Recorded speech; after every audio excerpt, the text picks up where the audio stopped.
प्रधानमंत्री या सरकार से बड़ा झटका ये गोदी मीडिया के लिए। गोदी मीडिया जो अपने आप को तलवार बना के प्रधानमंत्री की पेश कर रहा था, उसके मुंह पर करारा तमाचा है। और हमारी सरकार में इस्तीफे नहीं होते। ये कोई जिले इलाही की सरकार थोड़ी है जो इस्तीफे नहीं होंगे। अगर सरकार ठीक काम नहीं करेगी तो जाहिर है जनता ये सवाल पूछेगी, और जनता के हर सवाल का जवाब देना ही तो लोकशाही है। आप उससे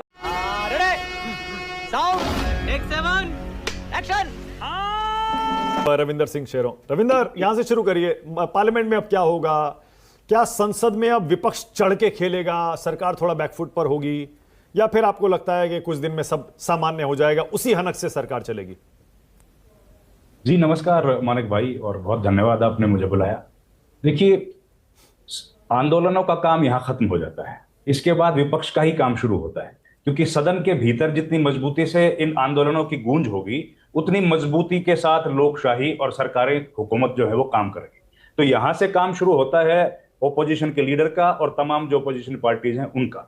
अगर वो लोग अपना काम मजबूती से कर पाएंगे तो जाहिर है ये जो आंदोलन था ये बिल्कुल सफल साबित होगा और सरकार की जवाबदेही बढ़ेगी। सरकार यकीनन बैकफुट पर है। सरकार के लिए बहुत बड़ा झटका है ये, क्योंकि जो सरकार आज से 10 बरस पहले इस तरह की अलोकतांत्रिक भाषा का प्रयोग करती हो कि हमारी सरकार में तो इस्तीफे ही नहीं होते, इससे ज्यादा अनकॉन्स्टिट्यूशनल अनडेमोक्रेटिक शब्द क्या हो सकता है कि इसका कारण नरेंद्र मोदी है। हमारी सरकार में इस्तीफे नहीं होते। ये कोई जिले इलाही की सरकार थोड़ी है जो इस्तीफे नहीं होंगे। अगर सरकार ठीक काम नहीं करेगी तो जाहिर है जनता ये सवाल पूछेगी, और जनता के हर सवाल का जवाब देना ही तो लोकशाही है। आप उससे अलग थोड़ी हो गए।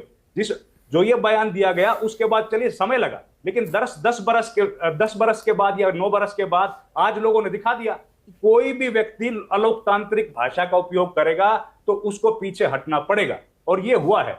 ये जो डर का माहौल बनाया था मानिक भाई, इस आंदोलन की सबसे बड़ी उपलब्धि युवाओं की जो है, इस पूरे देश में जो डर का माहौल बनाया था कि सरकार के खिलाफ तो बोलना ही नहीं है, ईडी आ जाएगी, सीबीआई आ जाएगी, इन छात्रों ने उस डर को खत्म कर दिया।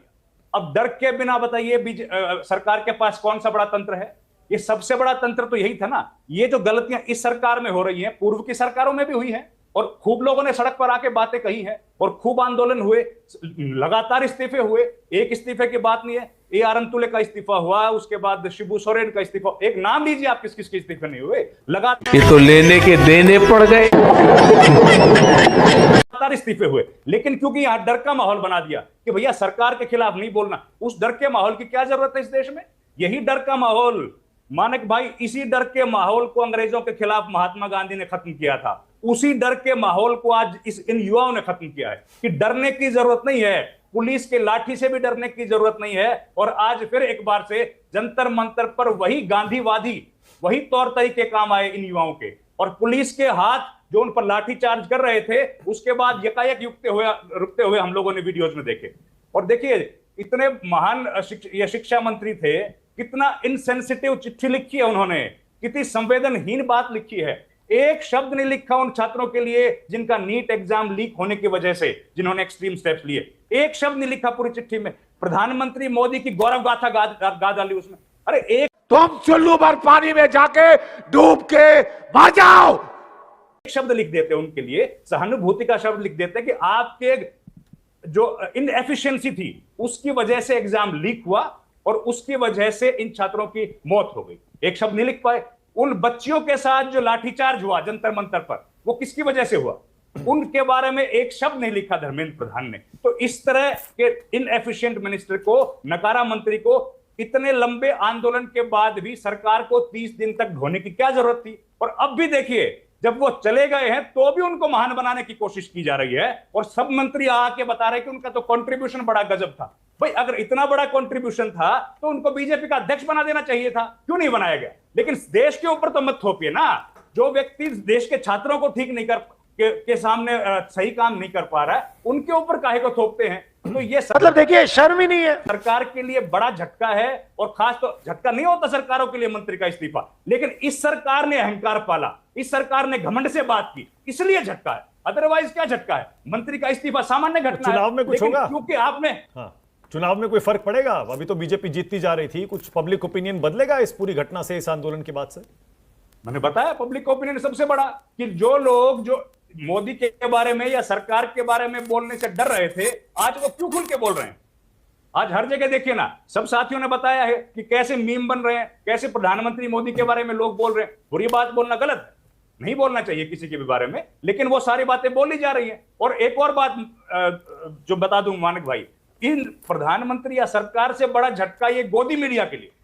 गोदी मीडिया जो अपने आप को तलवार बना के प्रधानमंत्री की पेश कर रहा था, उसके मुंह पर करारा तमाचा है। और अरे बाप रे, ये तो धोती खोल रहा है। इस आंदोलन ने दिखा दिया कि अब इस देश को गोदी मीडिया की जरूरत नहीं है, क्योंकि उन्होंने झूठ बोला। हाँ, वहां पर हैकल किया, वो गलत किया पत्रकारों के साथ, वो बिल्कुल गलत किया। लेकिन मानक भाई, इस देश में राजीव रंजन से ज्यादा कोई व्यक्ति नहीं है जो सड़क पे होता हो। आज तक किसी ने हैकल किया उसको? क्योंकि वो उसका कैमरा झूठ नहीं बोलता, वो सच दिखाते हैं। न्यूज 24 को किसी ने हैकल किया? नहीं किया, क्योंकि आप लोग सच दिखाते हो। जो लोग झूठ दिखाते हैं, जो लोग सरकार के गलत कामों की तारीफ करते हैं, उनको हैकल किया गया। गलत किया, मैं फिर कह रहा हूं, नहीं करना चाहिए। लेकिन गोदी मीडिया के मुंह पर करारा तमाचा मार दिए युवाओं ने कि आपका एजेंडा जो 24 घंटे नफरत, जहर फैलाते हो सोसाइटी में, उसके लिए युवाओं में कोई जगह नहीं है। हाँ, एक वर्ग होगा जो उसको पसंद अच्छा, करता होगा, रविंदर, रविंदर, जली ना, तेरी भी जली ना। यूट्यूबर जितने भी हैं, क्या वो सारे सच बोलते हैं? क्या वो सारे बहुत ऑब्जेक्टिव जर्नलिज्म करते हैं क्या? एक सेकंड मानक भाई, किसने कह दी ये बात? किसने कह दी ये बात? और कौन ऑब्जेक्टिविटी का ठेकेदार हो सकता है इस देश में? Nobody can claim the entire ownership of objectivity. बिल्कुल नहीं है, सब में कमियां हैं। लेकिन जो जहर फैलाएगा उसको आईना दिखाना जरूरी है। और यूट्यूब तो वैकल्पिक मीडिया है ना, मेन स्ट्रीम मीडिया तो नहीं है। मेन स्ट्रीम मीडिया कौन सा है? मेन स्ट्रीम मीडिया हम सब लोग जानते हैं। मेन स्ट्रीम मीडिया वो, और उसको भी छोड़िए मानक भाई, मेन स्ट्रीम मीडिया भी छोड़िए, चलिए तो औद्योगिक घराने हैं, अपना काम करते।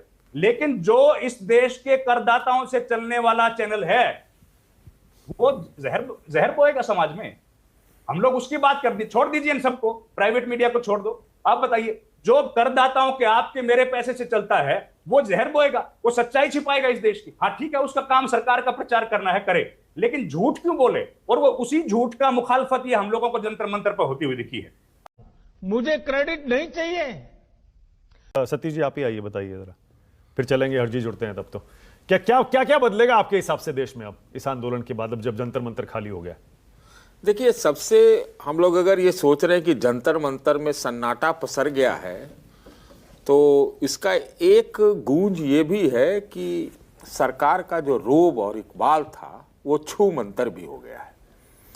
देखिए, आप माने या ना माने, हर घर में कॉकरोच पैदा हो गया है। हर घर कॉकरोच है, वो हल्ला गुल्ला करे या ना करे, सड़क पर आए या ना आए, ये पैदा हो गया है। और सरकार ने अपना रुख, रवैया नहीं बदला तो अभी तो एक मंत्री का इस्तीफा हुआ है, कल को ये भी नौबत आ सकती है कि सरकार को इस्तीफा देना पड़े। और मैं यू आर राइट ब्रो, बड़ी गंभीरता से ये बात कह रहा हूं। जिस प्रकार से आधा रात को प्रधानमंत्री को इंस्टाग्राम वाला वीडियो बनाना पड़ा, इस बात का द्योतक है कि भाई उनको स्थिति समझ में आ गई, सुना कि अंदरूनी दबाव भी पड़ा, सब कुछ हुआ, ये वाली हालत है। दरअसल मैं आपको मानक बताऊं, पहले बाकी बाद में, पहले बताइए सरकार के इस्तीफे की नौबत कैसे आ सकती है? देखिए, क्योंकि खून लग जाता है ना, हाँ, तो खून किसी के कि भाई ये लड़के, कोई किसी के नामों हम अभी बढ़िया से नहीं जानते हैं, वो सब आके पूरा देश को आंदोलित कर देते हैं। सड़क पूरा जो है, तो बंबई से लेके कलकत्ता से लेके बिहार तक एकदम रातों रात जो है से जाम हो जाता है। इतनी मैंने भीड़ जुटती है, तो आखिर कितनी भीड़ जुटती है? बहुत भीड़ जुटती कितनी है। होगी? कलकत्ता में आपको कह रहे थे ना कि वोट से लगातार सरकार जीतती जा रही है। जनता ने तो सड़क पे आके वोट दिया है, तो सरकार को तो चेतना पड़ेगा ही। Emotional damage. एक बात मैं बताऊं आपको, एक नेता ने आज दावा किया है, आज, कि देश में जो यूथ का अनएम्प्लॉयमेंट है, बेरोजगारी है, वो ऐसे तो सरकारी आंकड़े में 16.3 है, लेकिन वास्तविकता में वो 40% है। आप इस चीज को समझिए, 40% है। तो भाई, युवाओं के समस्याओं को अगर सरकार गंभीरता से नहीं लेगी या फिर वन साइडेड कम्युनिकेशन प्रोपेगेंडा से उसको दबाने का प्रयास की, तो कहां दबा? ये तो सब कुछ सामने आ गया ना। आपने कहा घर घर में कॉकरोच पैदा हो गया। आपको पता है ना, हिंदुस्तान में या दुनिया में कहीं भी कॉकरोच आता है तो उसको मार दिया जाता है सतीश जी। उसकी रोकथाम के तरीके लोग ढूंढते हैं। कॉकरोच के पसंद नहीं करते हैं लोग कॉकरोच को। लेकिन एक बात बताओ मानक, मैं भी रिसर्च करके आया हूं कॉकरोच। 32 करोड़ साल से ये कॉकरोच इस दुनिया में है। हाँ